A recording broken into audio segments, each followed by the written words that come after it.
Sir. OC সাহেব, জি sir. আপনি এই অঞ্চলের দায়িত্বে আছেন? জি স্যার। এই, আপনারা একটু দূরে যান। যান, আপনারা দূরে যান। কি ঘটনা ঘটেছে জানেন? একটা দুষ্ট প্রকৃতির পাগল যে ঘুরে বেড়াচ্ছে, এটা জানেন? দুষ্ট প্রকৃতির না স্যার, ভালো ছেলে। আমার সাথে আলাপ হয়েছে। মন্ত্রী মহোদয়ের আগমন যেন বিনা ঝামেলা হয় তা নিয়ে সে চিন্তিত। তাকে অ্যারেস্ট করে হাজতে নিয়ে যান। This is an order. Sir, আপনাকে একটা কথা বলি। আপনার দাঁত চর দিয়ে ফেলে দেওয়ার পর সে এখন একজন হিরো। তাকে অ্যারেস্ট করা মানে এই অঞ্চলে বিরাট গণ্ডগোল বাধা। এটা স্যার ঠিক হবে না।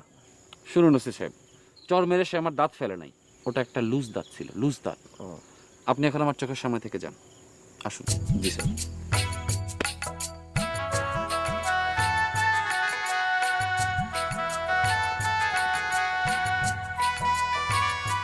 তোরে যদি খাগড়াছড়িতে ট্রান্সফার না করছি,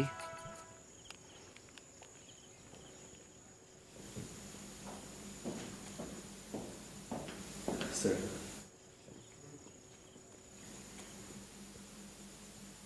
স্যার এভাবে পুরোপুরি কলা না ছিলে খাওয়া ভালো। কিছু মনে করবেন না স্যার। আজকে আপনি আমাকে কলা খাওয়া শেখাচ্ছেন? দুদিন পর তো আপনি আমাকে রাজনীতি শেখাবেন না। Sorry sir. স্যার দেখতে খুব খারাপ দেখায়, ভীষণ খারাপ দেখায়। আপনি একজন পাবলিক ফিগার স্যার, আপনার এভাবে গলা খাওয়া ঠিক আছে? আমি সারা জীবন এভাবেই কলা খেয়ে এসেছি, এখনো খাবো। পিরিচে চা ঢেলে শব্দ করে খাবো। জি স্যার। আপনি কি আমাকে মূর্খ ভাবেন? পৃথিবীতে অনেক বড় বড় রাজনীতিবিদ ছিলেন যাদের কোনো প্রাতিষ্ঠানিক শিক্ষা ছিল না, বিএ এমএ কোনো ডিগ্রি ছিল না। এরকম 18 জনের নাম আমার খাতায় লেখা আছে। আপনি কি 18 জনের নাম বলতে পারবেন? Sir I don't think so. ফরফর করে ইংরেজি বলা আর স্যুটটাই করে ঘুরে বেড়ানো এটা কোনো যোগ্যতা না। জনগণের ভালোবাসা পাওয়াটাই প্রধান। বসুন। জি স্যার। স্যার, স্যার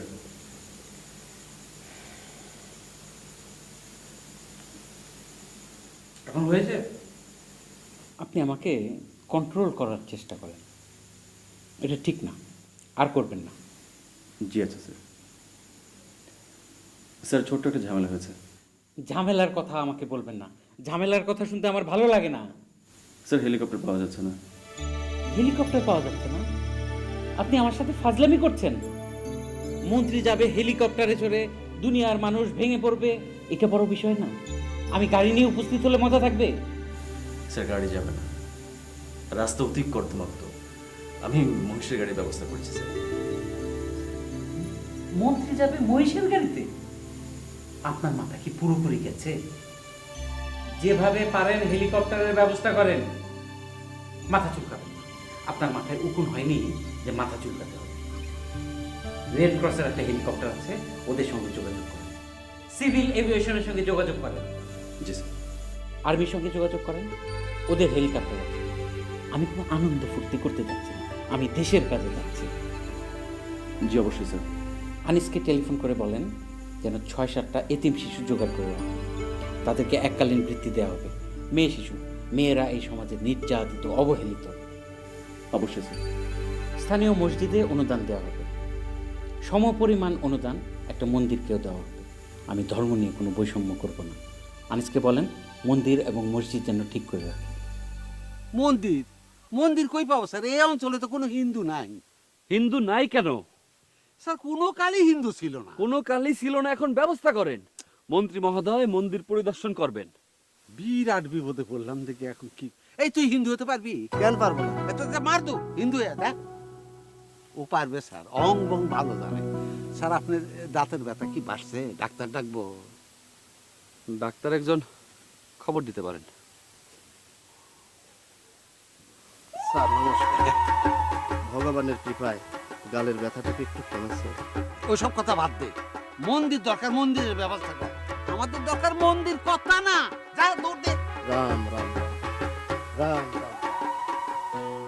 চেয়ারম্যান সাহেব, স্যার আপনার এই রোগ অত্যন্ত খারাপ। 100 ভাগ সত্য স্যার, আপনার কথা 100 ভাগ সত্য, কিন্তু খারাপ লোকেরই আমাদের প্রয়োজন স্যার। অং বঙ্গের দরকার আছে। চলেন স্যার ডাক্তার।